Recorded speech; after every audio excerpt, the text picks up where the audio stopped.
22 जनवरी था, एक तारीखी दिन 31 जनवरी था। सर, रात के अंधेरे में अपील किए बगैर आप आरे लेकर रास्ता खोल देते हैं। आप बताइए 17 करोड़ मुसलमानों को क्या पैगाम दे रहे हैं आप कि आप हर मस्जिद को छीन लेंगे मुझसे। नरेंद्र मोदी इस मुल्क में तारीख लिखना चाहते हैं। क्या तारीख लिखना चाहते हैं कि मैंने इस देश को, गांधी अंबेडकर के देश को मैंने हिंदू राष्ट्र बना दिया। मालदीव छोटा मुल्क, वो हमको आंख दिखा रहा है, चीन की गोद में बैठ गया। हम पाकिस्तान से हार गए। ये आपकी फॉरेन पॉलिसी है। क्या नरेंद्र मोदी ने पार्लियामेंट को नॉमिनेट किया या पार्लियामेंट ने नरेंद्र मोदी को प्रधानमंत्री बनाया? बताइए। आज मुल्क के 17 करोड़ मुसलमान भारत के वजीर आजम पर एतमाद भरोसा नहीं करते, बिल्कुल नहीं करते। बता रहा हूं, खुल के कह रहा हूं। अगर आप आर्टिकल 32 का ड्यू प्रोसेस ही खत्म कर देंगे तो फिर मेरे पास क्या बचेगा सर? क्या बचेगा? मैं तो यहां खड़े होकर वो सुप्रीम कोर्ट के मायानाज बेबाक वकील दुष्यंत दवे की तरह तो नहीं कह सकता।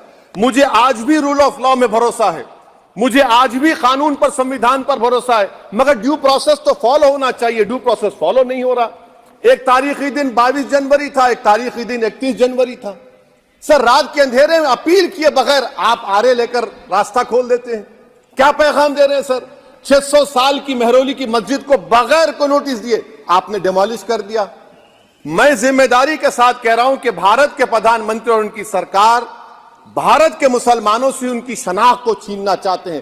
ख्वाजा अजमेरी के आस्थाने पर चादर बिछाइए, मगर आप जो चादर मुझसे छीनना चाह रहे हैं मेरी मस्जिद है। आप हर मस्जिद को छीनना चाहते हैं।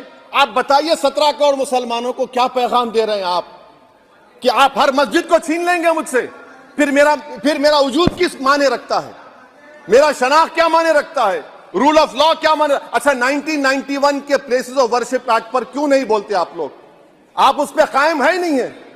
आप 500 साल की बात करते। मैं आपसे कहता हूं भाई, 500 साल पे मत जाइए, बौद्ध पे जाइए, जैनिज्म पे जाइए, शैविज्म पे जाइए।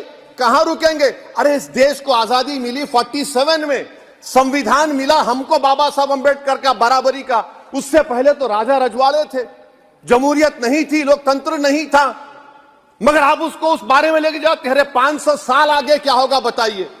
आप किसी एक सिविलाइजेशन, सर अंग्रेजी में किसी ने कहा था, civilization can not be rewritten by hatred, history can not be corrected by demolition. आप ये नहीं कर सकते। और मैं उम्मीद करता हूं कि जब मौर्रिख तारीख लिखेगा, नरेंद्र मोदी इस मुल्क में तारीख लिखना चाहते हैं। क्या तारीख लिखना चाहते हैं?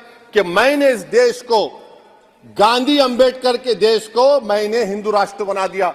मैं उम्मीद करता हूं कि हमारे भारत के, हमारे हिंदू भाई देश के प्रधानमंत्री की सोच को नाकाम करेंगे। उन पर है, अब देखते हैं क्या होता है। सर, नेबरहुड फर्स्ट की पॉलिसी है।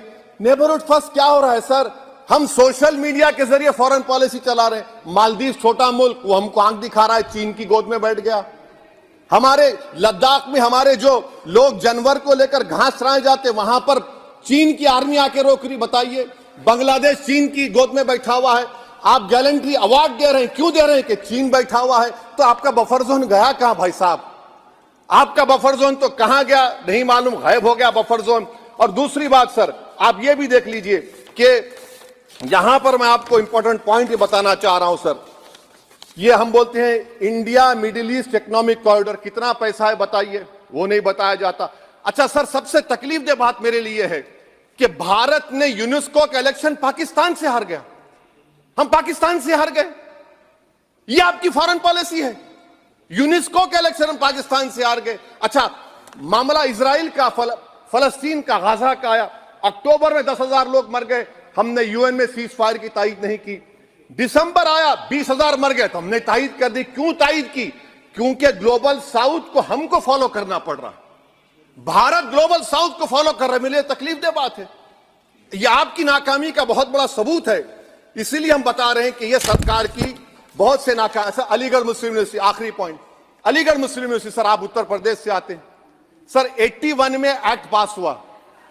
हमारा लॉ ऑफिसर कोर्ट में कहता है कि मैं पार्लियामेंट के एक्ट को नहीं मानता। कैसे नहीं मानते सर? क्या नरेंद्र मोदी ने पार्लियामेंट को नॉमिनेट किया या पार्लियामेंट ने नरेंद्र मोदी को प्रधानमंत्री बनाया? बताइए। 81 के एक्ट को नहीं मानते। सर, 2 ही तो सेंट्रल यूनिवर्सिटी है मुसलमानों के। 1,80,000 आप ही के सरकार के दौर में मुसलमान हायर एजुकेशन निकल गए। आप अलीगढ़ मुस्लिम से छीनना चाह रहे हैं। Theory of separation of powers में एग्जीक्यूटिव हमको डिक्टेट करेगा। मेरी आवाज तो पार्लियामेंट है, अब मेरी आवाज के खिलाफ एग्जीक्यूटिव सुप्रीम कोर्ट में बोलता है। अलीगढ़ मुस्लिम यूनिवर्सिटी से इतनी नफरत क्यों है आपको? वहां पर तो हिंदू भाई भी पढ़ते हैं। सर, ये अलीगढ़ मुस्लिम यूनिवर्सिटी का मामला है सर। तो मैं आपसे इस बात पर, इस शेर पर अपनी बात को खत्म कर रहा हूं सर। आप भी उर्दूदां हैं जी।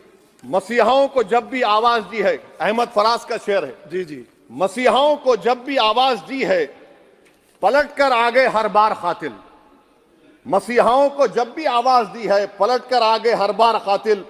वहां क्या दाद खाही क्या गवाही, वहां क्या दाद खाही क्या गवाही, जहां हो मुंसिफों के यार कातिल। सर, मैं फिर से हुकूमत से मुतालबा करता हूं कि अल्पसंख्यक समाज के बजट के स्कॉलरशिप को आप डिमांड ड्रिवन करिए। भारत के प्रधानमंत्री प्रधान सेवक रहिए, आप कोई प्रीस किंग मत बन जाइए।